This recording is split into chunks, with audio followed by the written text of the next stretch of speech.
Police file को मु स्वागत करछि सोवास सस्मिता गले क्वाड सस्मिता को केस करिला मर्डर आसामी जन को के हेइ पाए पुलिस रो संदेह काहा परे शेष रे पुलिस रो संदेह होइतला तांको प्रेमिक अजय त्याड़ी को ऊपर अजय त्याड़ी काडे भलो पाउथुले सस्मिता को आ सस्मिता मध्ये भलो पाउथुले अजय त्याड़ी को दिए दुई को भलो पाउथुले 2 वर्ष हैला सस्मिता को प्रेम रे पागल हो जाइथिले अजय त्याड़ी आ अजय त्याड़ी को प्रेम रे पागल हो जाइथिले सस्मिता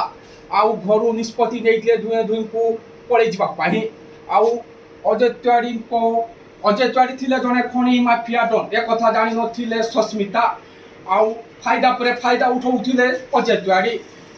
आउ सस्मिता निष्पत्ति नहीं सिंदूर नाही तो अजय त्याड़ी को हाथरू आउ शंका पिंधि तो अजय त्याड़ी को हाथरू आउ शेष परिवार को त्याग करी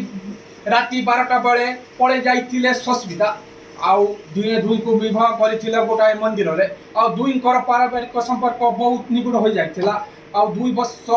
भितरे तांकर कुटे कुटी कुनी पो होइतिला आउ शेष रे सस्मिता जानिथिले अजय त्याड़ी जने खणी माफिया डन आउ तांकु सेही रास्ता रु बाहर जिबा पई तांकु करिथिले अनुरोध आउ खणी माफिया डन अजय त्याड़ी सेतुरु बाहरी न जाइथिले आउ शेष रे रागी सस्मिता को करिथिले हत्या करी पाख नई को फिंगी देथिले आउ से दिन पुलिस करिथिला खुलमाल परे अजय त्याड़ी को झारखंड ठारे अरेस्ट करथिला आउ शेष रे अरेस्ट करी तांकु मारामारा करबा द्वारा सब सत कथा मानि जाइथिले आउ आज पई पुलिस फाइल को एठी रखुची आगामी अध्याय फोन देखाबो नमस्कार।